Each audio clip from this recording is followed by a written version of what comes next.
Hello friends, this is the 7th lecture on Pituitary. So today we're going to discuss hormone replacement in hypopituitarism, mainly from the Endocrine Society's guidelines. So my name is Santosh Abraham. I'm a specialist registrar in diabetes and endocrinology at Scarborough General Hospital.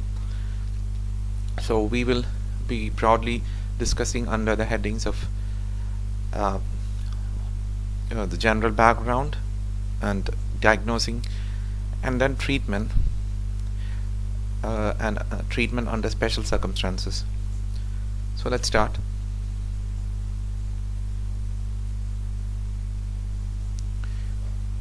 So hypopituitarism could be from complete or partial deficiency in pituitary hormones. So it could include adrenal insufficiency, so that is secondary adrenal insufficiency, hypothyroidism, hypogonadism, growth hormone deficiency, and very rarely diabetes insipidus. It may or may not cause DI, and DI can occur without anterior pituitary dysfunction. So because there is a difference in the vascular supply to the posterior pituitary, the posterior pituitary could be spared in pathologies which cause pituitary dysfunction or which cause pituitary damage. The prevalence of hypopituitarism is about 45 cases per 100,000, and the incidence is around 4 cases per 100,000 per year.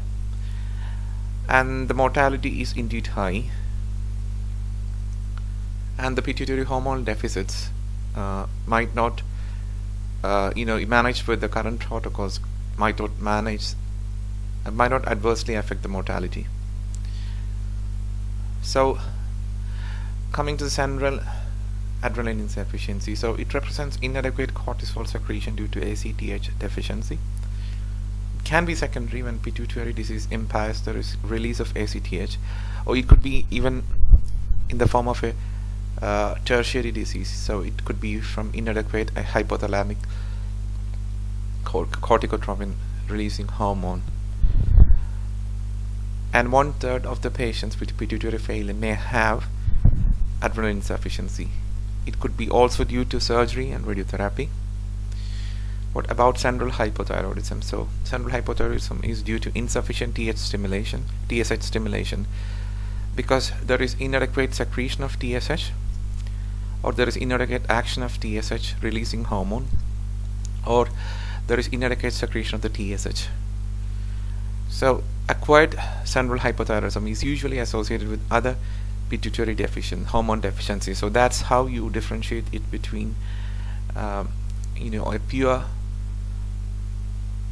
TSH deficiency, or inherited form of a TSH deficiency, or even the primary hypothyroidism, even though the TSH values in central and primary hypothyroidism are quite different.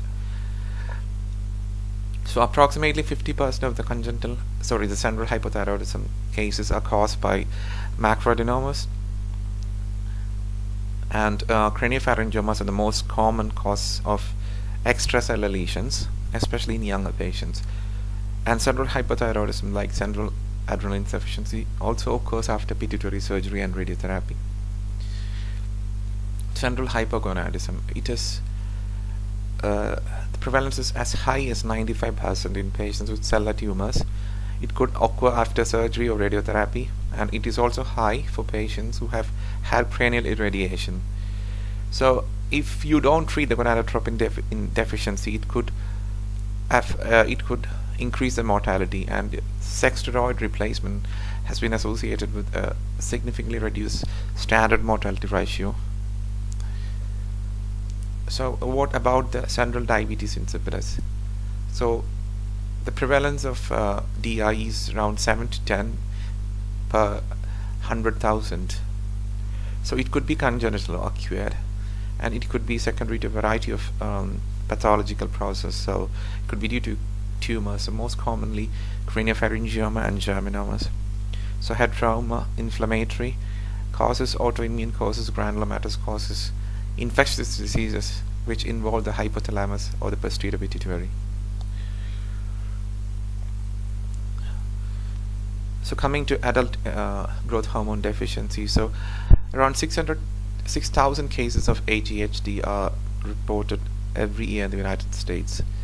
So in the European reports, ADHD occurs at an annual incidence of 12 to 19 cases per million. So the GH replacement may reduce the excess mortality associated with this condition.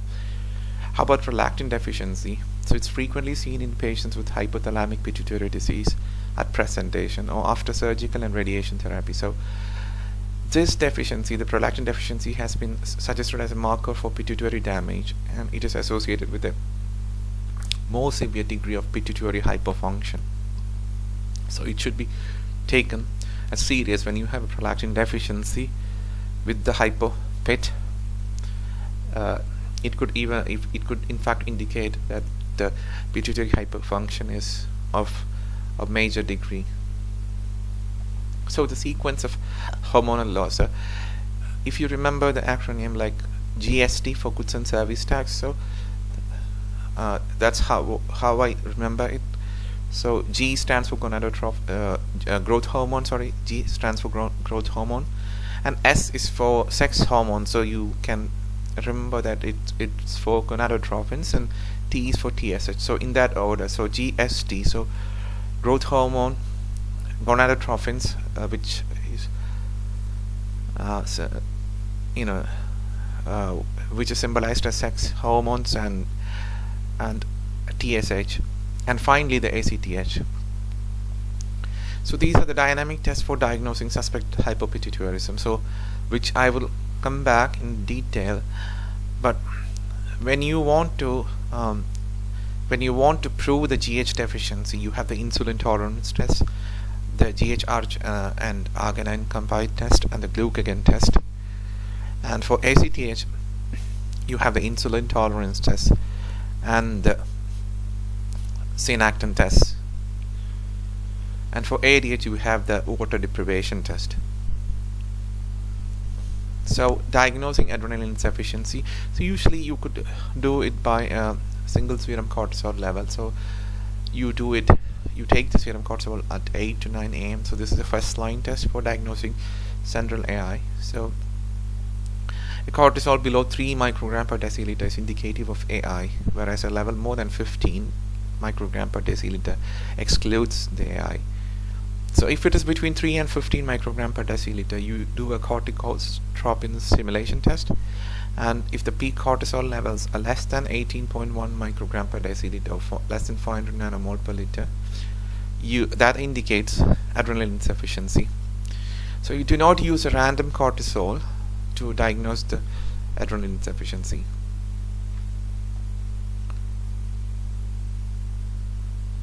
So central hypothyroidism, so FT4 and TSH are used to evaluate central hypothyroidism. So if an FT4 level is below the reference, associated with a low or normal or mildly elevated TSH, and if he or she has got a background of pituitary disease, it confirms the CH diagnosis. So if you suspect mild congenital hypothyroidism, you start treating the patient with levothyroxine if there are symptoms suggestive of that, or even if the FT4 is falling by 20% or more, or when you monitor the levels over time, when you do a serial FT4 over time, when it decreases by 20% or more, you need to treat it with levothyroxine. So do not perform a dynamic TSH secreting test, because this is not found to be helpful, and T3 or FT3 levels are also not helpful. What about the GH deficiency?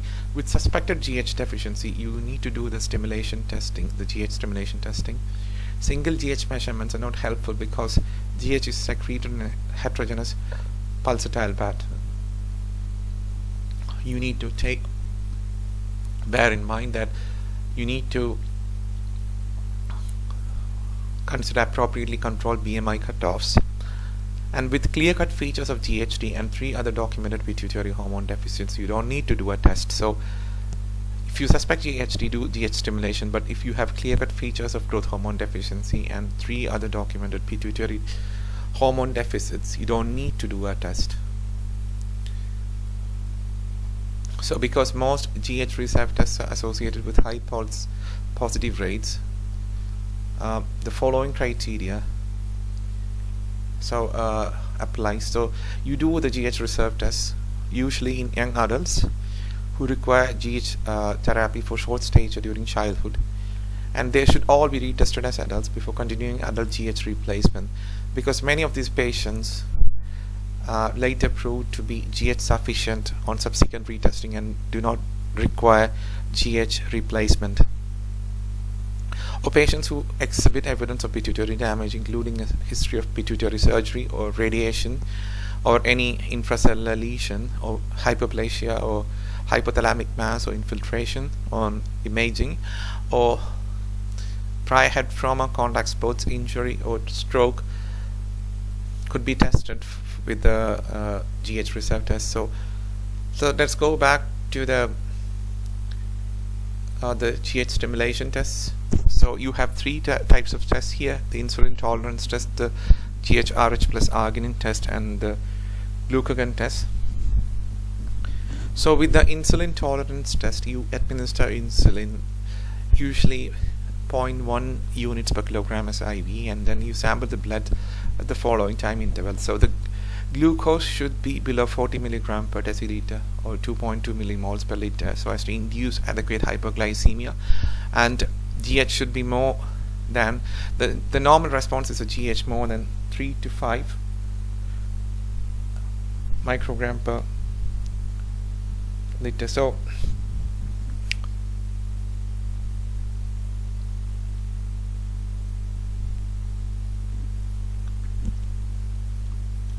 yeah, the insulin tolerance test also will it would also test for the ACTH reserve too. So in the presence of adequate hypoglycemia, the peak cortisol should be more than 500 to 550 nanomoles. So in the Oxford handbook it's given more than 450 nanomoles per liter. So it will demonstrate the ability to withstand stress also. So it serves for both of these pituitary deficiencies. So the contraindications for these tests are if there is any untreated hypothyroidism, if there is an abnormal ECG or ischemic heart disease, if there are seizures or glycogen storage disease, this test cannot be done. And the next test is the GHRH and arginine test here. So with this this is also another second line test for the assessment of GH reserve. So here the physiology is that arginine leads to GH release. So you give GHRH with 1 microgram per liter, microgram per kilogram IV, and then followed by arginine infusion. So the GH more than 4, it is suggestive of a normal response, more than 4 microgram per liter. Another test is glucagon stimulation test. So you administer glucagon 1 milligram and intramuscularly. If the GH is more than 3 microgram in any of these time intervals which is shown in the test, so it rules out GH insufficiency or GH deficiency. So the contraindications for the glucagon test are pheochromocytoma or insulinoma, glycogen storage disease, and also it's unreliable in patients with diabetes mellitus. Also in patients who are taking oral estrogen replacement, they need to discontinue the drug 6 weeks prior to the test. But for the arginine test, there are no contraindications known as of now. So let's get back to the diagnosis of central hypogonadism in males. So it's done by measuring testosterone, FSH and LH to diagnose central hypogonadism. So should perform the tests in the absence of any acute or subacute illness, and it should be before 10 a.m. and it should be combined with a serum prolactin. So why do you combine it with serum prolactin? Because prolactinemia will be associated with decreased sex steroids, and at the normal testosterone it demonstrates a circadian rhythm, and the serum values peak between 5:30 and 8 a.m. So that's why you do the test before 10 a.m. and 2 measurements are performed if there are if the one is of borderline low value. You should bear in mind that this testosterone will demonstrate an age-related decline, and also total testosterone levels towards the lower end of reference range associated with the following conditions like hypothyroidism, hyperthyroidism, obesity, diabetes mellitus, nephrotic syndrome, liver disease, HIV infection. So these are the conditions affecting the sex hormone binding globulin and albumin.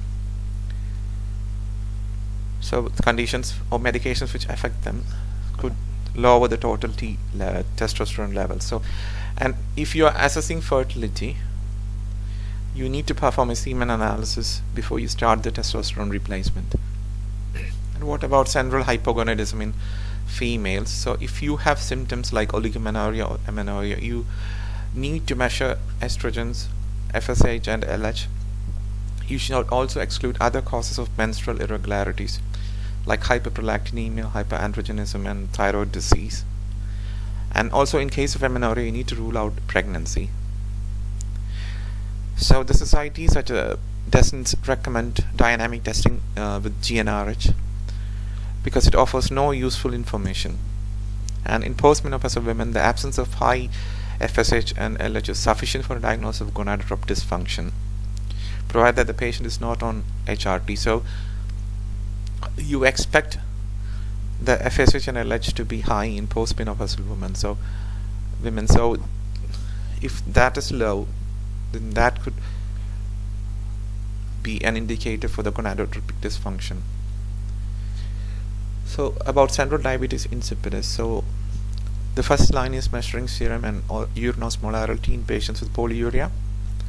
So if you have a high serum osmolarity, the urine osmolarity should also approximately reach 600 milliosmoles per liter.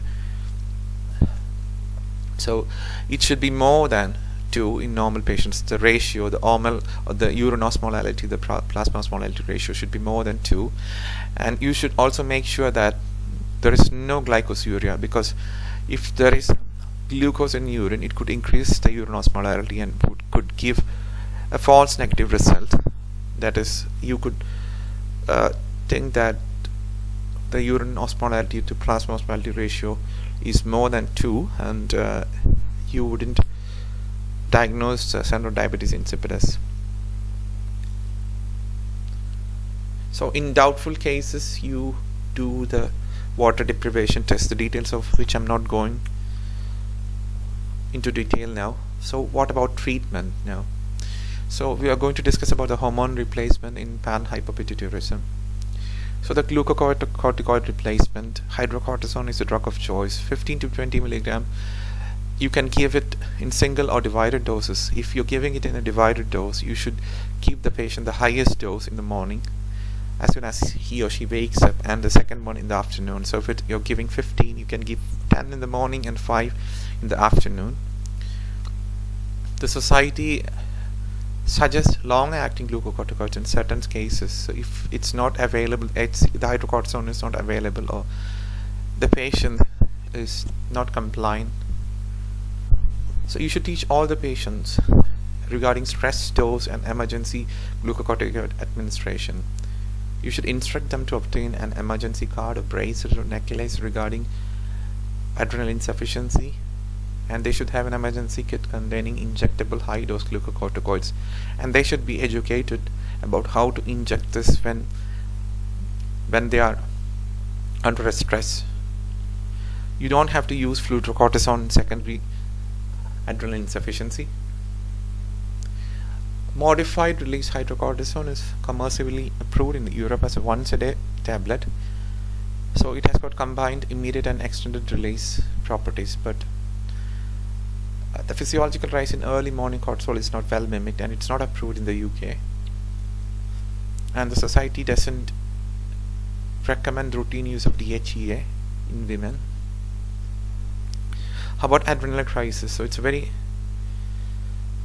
very important emergency, and you need to give a parenteral injection of 50 to 100 milligrams of hydrocortisone as soon as you suspect adrenal crisis. The crisis is not influenced by the incidence of crisis is not influenced by education or BMI, the glucocorticoid dose, the DHEA treatment, or the age, or hypogonadism or hypothyroidism or GHD. So basically these all doesn't influence the incidence of the crisis. It's independent of that. How about thyroid hormone replacement? So the society recommends thyroxine doses sufficient to achieve serum FT4 levels in the mid to upper half of the reference range. So in central hypothyroidism, the levothyroxine that could be given as like 1.6 microgram per kilogram per day. So in a man who's having, if his weight is 100 kilogram, he could give 160 micrograms per day. And there is no point in treating with T3 or thyroid extracts, and there is no need to measure there is no point in measuring the serum TSH levels, because you don't have a proper anterior pituitary that will produce the TSH. So you monitor the treatment with the FT4 levels. So the advantages are improved fatigue, weight or BMI, and you have decreased weight, the waist circumference will be decreased, and the cholesterol levels even will be decreased with higher levothyroxine doses and higher free T4 levels. But there is an increased risk of fractures, especially in the vertebrae, if you have over replacement with levothyroxine and with higher free T4 levels. So you should adjust the levothyroxine doses for age, estrogen status, including pregnancy, so which I will discuss later, what the estrogen does with the thyroxine, with the FT4 levels, and with other comorbidities and clinical and other potential risks. So an RCT of central hypothyroidism done. So they measured the free T4 levels after dose ingestion and after taking the thyroxine, before taking the medication. So they reported that there is slightly elevated mean free thyroxine, mean free FT4. So the society recommends checking the free T4 before the levothyroxine dose. So it could be probably early in the morning before the patient takes the levothyroxine. It would be ideal to measure the free T4. How about the testosterone replacement? So if there are no contraindications in adult males with central hypogonadism, it could help to prevent the anemia.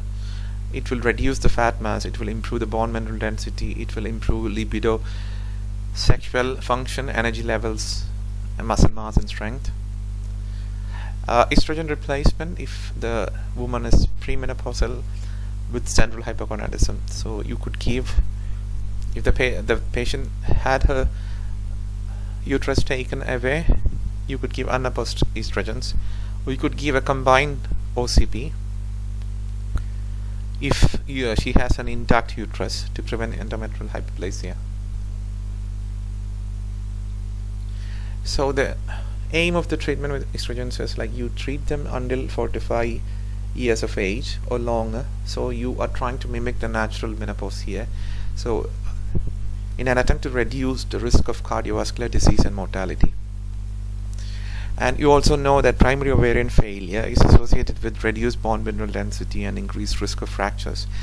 And you know that estrogen replacement protects against fractures, so that's another aim. So to improve the cardiovascular profile and also to protect against fractures, that's why you give the estrogens here.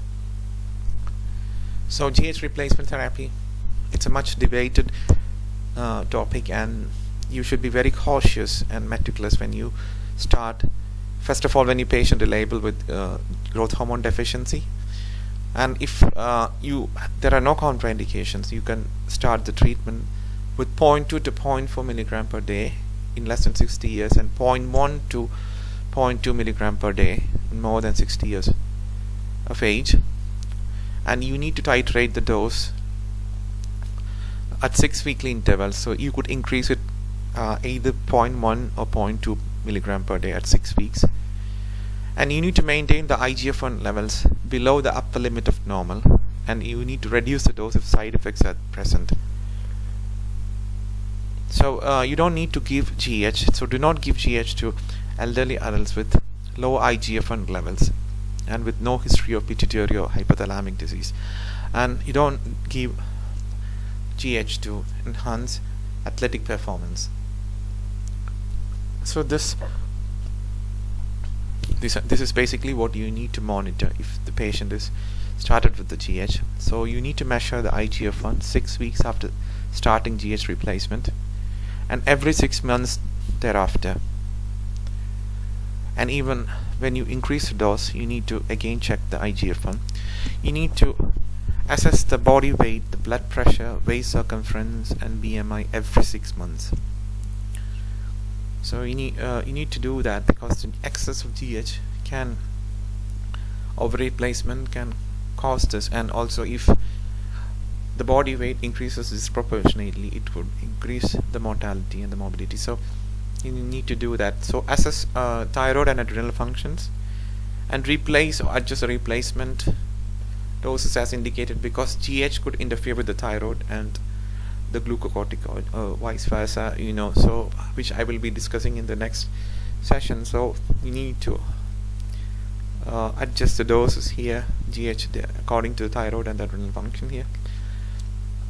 And you need to do a metabolic profile including sugars and lipids every 6 months.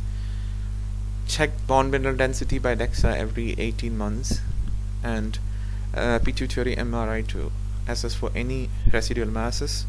And lastly, assess the quality of life, the QOL. So you start with a lower GH replacement therapy initially, because fluid retention is dose dependent. So also women exhibit features of relative GH resistance, so they usually require higher starting and higher maintenance doses. And also women who are on the oral contraceptives, they need a higher replacement dose. Also people who are morbidly obese, they also need increase GH dosing.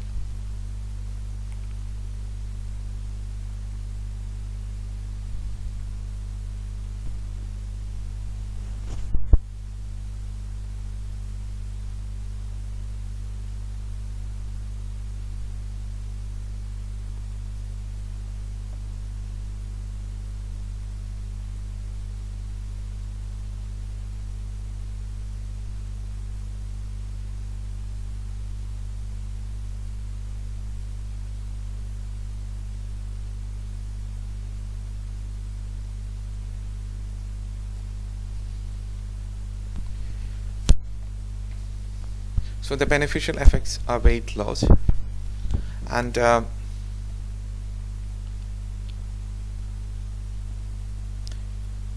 GH could increase the insulin sensitivity, but GH is an insulin antagonist by itself.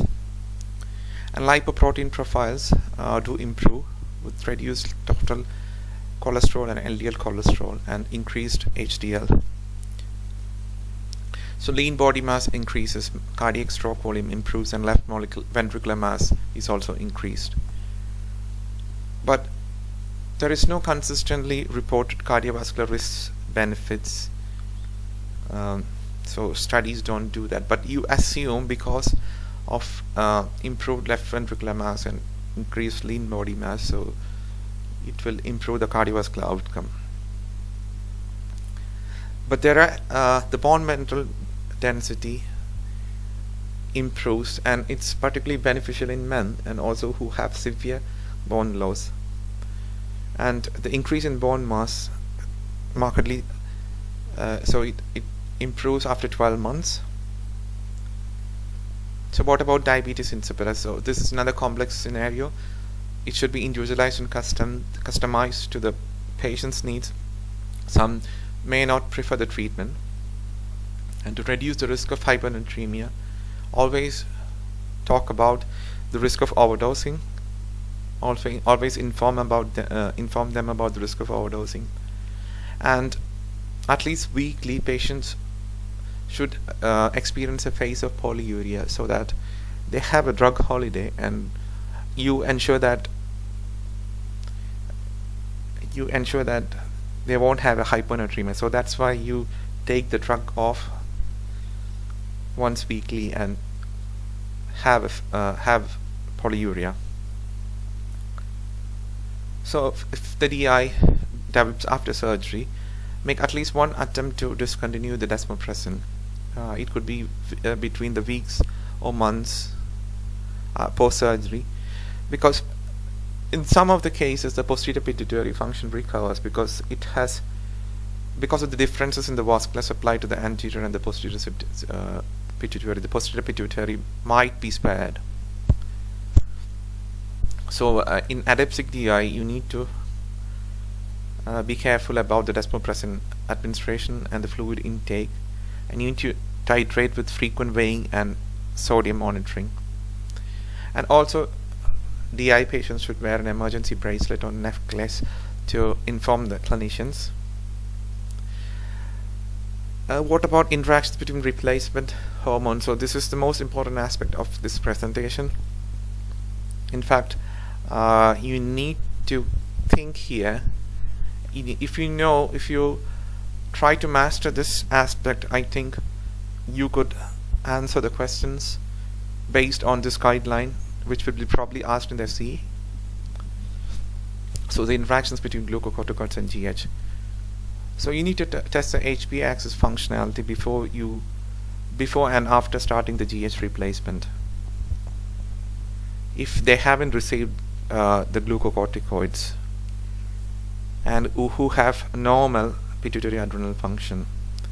This is because GH suppresses the conversion of cortisol to cortisol, and patients who receive glucocorticoid replacement may require higher dose once GH is initiated.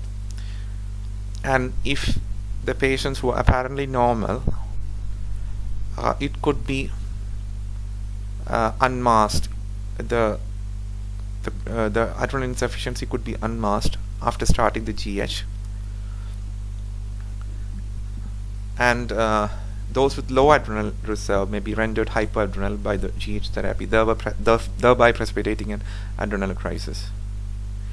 And you need to bear in mind that many features of hypopituitarism, such as visceral obesity, insulin resistance, osteoporosis, increased vascular mortality because of the GH deficiency, or are similar to that of Cushing's syndrome. So what about glucocorticoids and thyroid, the interaction? So you need to evaluate patients with central hypothyroidism for adrenal insufficiency before you start the levothyroxine. If you cannot do this, prescribe empiric glucocorticoids before you start the levothyroxine. This is because thyroid hormone accelerates endogenous cortisol clearance, and this could result in unmasking of the underlying adrenal insufficiency and precipitating an adrenal crisis. What about glucocorticoids and estrogens? So when you assess the adrenal reserve and you want to check for the adequacy of the hydrocortisone replacement, you need to take into account the total serum cortisol level could be affected by the effects of estrogen. So oral estrogen therapy increases circulating cortisol binding globulin, so it will lead to increased total cortisol levels. So it does not occur with the transdermal estrogen therapy. So if you're taking estrogen, the cortisol levels will be higher because of the increase in cortisol binding globulin. What about the interactions between growth hormone and the thyroid? So euthyroid patients should be monitored who are started with the GH therapy, because there is a risk of developing central hypothyroidism, and FT4 levels could decrease below the reference range. So if they decrease, you should start treatment with levothyroxine. This is because of the fact that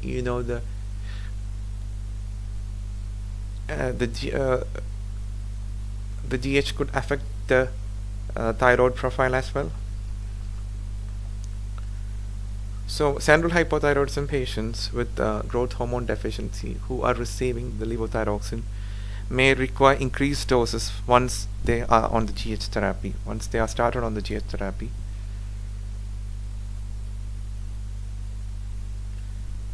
So they should treat the central hypothyroidism if you before you perform a GH stimulation test, because the central hypothyroidism could impair the diagnosis of growth hormone deficiency. So if the growth hormone deficiency is untreated, it can mask the central hypothyroidism, because it will always suppress the GH will always decrease the FT4 levels. So if there is growth hormone deficiency, the FT4 levels may be higher, so you will miss the diagnosis of central hypothyroidism. So untreated DHT in effect artificially maintains the FT4 levels in the normal reference ranges, and IGF-1 levels are reduced in hypothyroidism as well. So GH stimulation with insulin or GHRH may be blunted, and there could be an overdiagnosis of GHD in the setting of central hypothyroidism if it is not corrected before you do the stimulation test for growth hormone deficiency. So what about the interactions between the estrogens and thyroid hormones? So you need to monitor the T4 levels, the free T4 levels, and adjust the levothyroxine to maintain the free T4 levels within target ranges. So increase serum estrogen, whether it's due to endogenous cause like pregnancy or exogenous from OCPs or replacement, will increase the levothyroxine dose in patients with primary hypothyroidism. That's what we learn from the basics. This is because estrogen will stimulate the liver to produce more thyroid binding globulin. But in central hypothyroidism, when you have an intact thyroid gland, the HCG, which is secreted from the placenta, could stimulate that gland, and during the pregnancy the free T4 levels could go up, and you might need a lower dose of levothyroxine. So that's the difference between the primary and the secondary and the central hypothyroidism. So in primary hypothyroidism, when you need increased levothyroxine doses, in central hypothyroidism during pregnancy, the levothyroxine dosage could be decreased. I mean, it might be they might need lesser amounts of levothyroxine. So what about the GH and estrogen? So on oral estrogen therapy, the women should get more GH doses. So this is because it will decrease the circulating IGF-1 levels, and in growth hormone deficient women, and it will increase the postprandial lipid oxidation and decrease protein synthesis. So it will antagonize the metabolic actions of GH. So in short, by decreasing the IGF-1 levels and by antagonizing the actions of GH, women on oral estrogens require more GH. What about glucocorticoids and diabetes insipidus? So AI may mask the presence of partial DI. So you have to monitor for the development of DI after you start the glucocorticoid replacement. And what is the risk if you over replace? So the main risk is bone disease. So over replacement could lead to osteoporosis. So you start with low dose hydrocortisone replacement. So it is associated with increased bone formation and positive bone remodeling balance. So this is the main problem with glucocorticoid replacement. And if you over replace the glucocorticoids in men at risk of fractures, they are at risk of fracture, so you need to assess them, a baseline assessment for vertical fracture assessment with a DEXA or a plain spinal X-ray to identify patients who are more prone to fractures. And also you should monitor levothyroxine replacement, because over replacement could lead to increased bone turnover and decreased bone mineral density, and thereby could lead to the risk of fractures, increased risk of fractures. So you should avoid over replacement to reduce the risk of fractures here. So what about the cardiovascular risk? So the lowest tolerable dose of hydrocortisone is recommended because it decreases the risk of metabolic and cardiovascular disease. So the basis of cardiovascular disease is endothelial dysfunction, so it could be a direct effect of the higher glucocorticoid doses. So it will contribute to excess cardiovascular mortality by increasing the arterial stiffness and increasing the blood pressure. And also to avoid long-term cardiovascular risks by insufficient or excess thyroid hormone treatment. So you should adjust the levothyroxine dose to avoid either low or increased free T4 level. So either in hypothyroidism or hypothyroidism you could have increased cardiovascular morbidity. So you need to keep in mind that.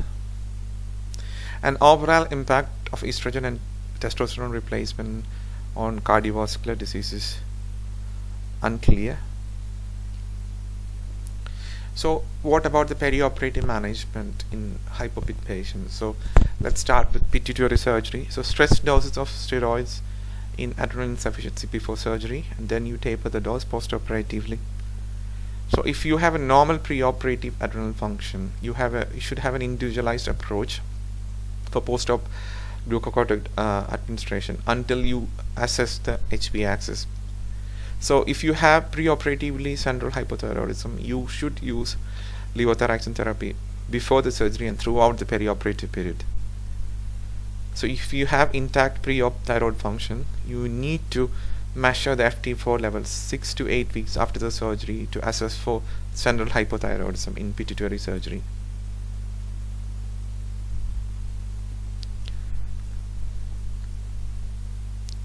So if you have DI, you should start with short-acting subcutaneous aqueous ADH initially, because it's safer, and in the vast majority of the cases post-pituitary surgery the DI will resolve spontaneously.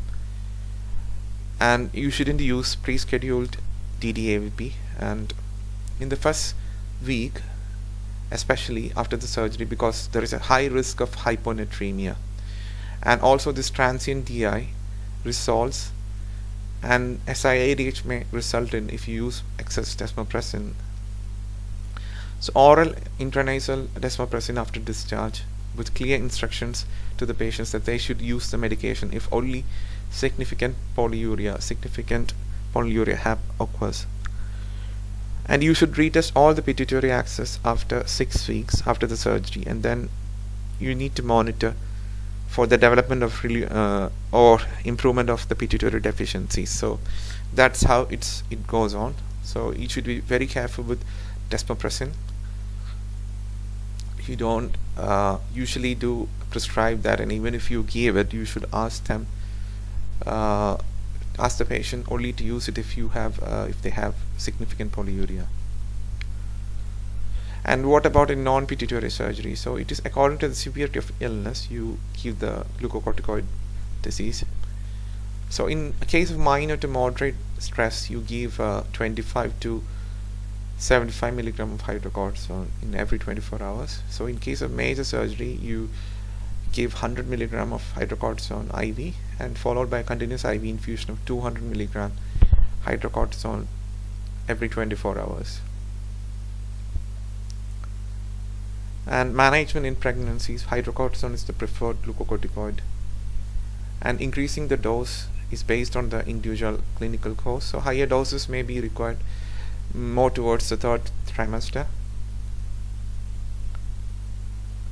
And pregnant patients should be monitored for clinical symptoms and signs of glucocorticoid over and under replacement if they have the central AI. And DEXA is not recommended because it's not inactivated in the placenta, and it could cross the placenta. And stress doses should be used in the active phase of labor, similar to that used in major surgical stress. And also in cesarean sections, I think the dosage will be for a major surgical stress.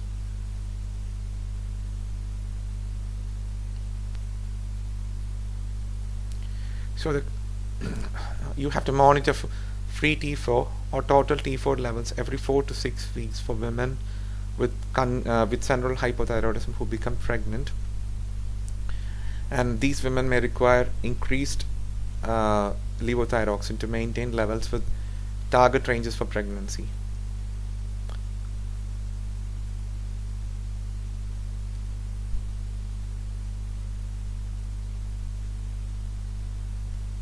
But sometimes the levothyroxine might decrease because of the placental HCG effect. So it might they might not require the same degree of levothyroxine dose escalation due to the HCG stimulation of an intact thyroid gland, which I have told you before. Serum TSH values are not useful in central hypothyroidism during pregnancy, so it should be based on either FT4 free T4 levels or total T4 levels. So if in pregnant women who have pre-existing diabetes insipidus, you continue the desmopressin during pregnancy and adjust doses, and the GH should be definitely discontinued during pregnancy because there is no clear evidence of safety, and also the placenta will produce GH, so there is no need to supplement GH during pregnancy. So if you have pituitary apoplexy, you need to test for acute pituitary insufficiency in all patients. And adrenal insufficiency, which leads to adrenal crisis, is a major cause of mortality. You start glucocorticoid therapy until you get a lab diagnosis. So you should monitor all the pituitary axis in pituitary apoplexy, treated with either surgical decompression or conservative management, because hypopit can develop over the time, even though even though the chance of hypopituitarism